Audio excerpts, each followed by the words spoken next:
نوێترین دیمەنی بازاڕی دراوی شاری سلێمانیە. دوای زیاتر لە 2 ساڵ بەهای دینار بەرامبەر بە دۆلار بەرزبوونەوەیەکی مێژوویی تۆمار کرد. بە جۆرێک بەهای 100 دۆلاری ئەمریکی تا کاتی ئامادەکردنی ئەم راپۆرتە گەیشتە 141,000 دیناری عێراقی و لە نێوان مامەڵەکارانی دراو و بازرگانان و هاوڵاتیان بەو نرخە مامەڵەی پێوەکرا. ئەم دقەیەکە ئێستا قسە لەگەڵ بەڕێز دەکەین بە 141,000 دینار 141,250 دینار بۆ 100 دۆلاری ئەمریکی تەمان لە بەیانیە بە 142,500 کرایەوە ئەگەر سعری بانکیش بەوەی کە لە پەیچەکانە دەرەچێت تا 140,000 هات. ئەمە ڕوئیاکان هەمووی لەسەر ئەوەن کە دیناری عێراقی بەقووەتە بێ بانکی ناوەندی و ڕاوێژکارەکان هەمویان ئیشارەت بەوەکەن لە 132 بۆ 135,000 بێنە ئەو سیعرەی کە بانک ئەیەوێت. دابەزینی بای دۆلار بەرامبەر بە دینار جۆرێک لە قەرەباڵخی و جموجوڵی لە نێو بازاڕی دراو دروست کردووە.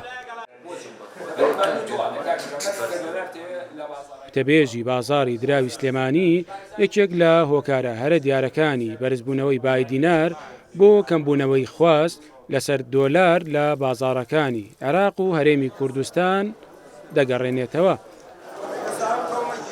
یەکلاوان ئێستا خواستی دەرەکی بە تایبەتی ئێران بۆ سەر دۆلاری ئەمریکی بازاڕەکانی ناوخۆکەم بۆتەوە بەڕاستی ئەمەش خۆی بۆ خۆی ئەتوانین بڵێن بە جۆرێک لە زۆرگان قودرەتی شوڕایی لە بەرامبەر دیناری عێراقیە کەمەکاتەوە بۆ لەبەری ئێستا ئێرانەکان و تەنان لایەنە دەرەکیەکانی زیاتر لە ڕێگەی ماستەرکارت و بڵێن ئەو سیستەمە بانکی کە ئێستا تەبەنی ئەکرێت دەتوانن لە دووبەی و لە تورکیامانە زۆر بە ئاسانی دۆلار بەدەستبێنن ئەمەش خواستی ناو بازاڕەکانی کەم کردوێتەوە بەو جۆرە هێواش قۆناغ بە قۆناغ دۆلاری ئەمریکی لە بەرامبەر دینارە دابەزینی بەخۆی بینەوە. یەک دوو لەمپەری بچووکە لە بەردەم ئەوەی کە دۆلار بۆ خوار خانەی 140 یەک دوو بەربەز ماوە بیشکێنێ ئەو بەربەسانە بیشکێنێ پێم وابێ قۆناغ بە قۆناغ دۆلار نزیکە بێتەوە لە سعری سەر بەڵام بەڕاستی پێویستی بکاتە.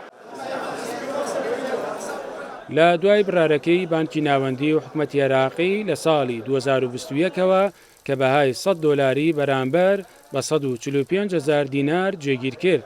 ئەمە بۆ یەکەمین جارە لە بازاڕەکانی عێراق و هەرێمی کوردستان بەهای دیناری عێراقی ئەو بەرزبوونەوە بەرچاوە لە بەرامبەر دۆلاری ئەمریکی تۆمار بکات. مەریوان عەبدوڵڵا، کورسات نیوز، سلێمانی.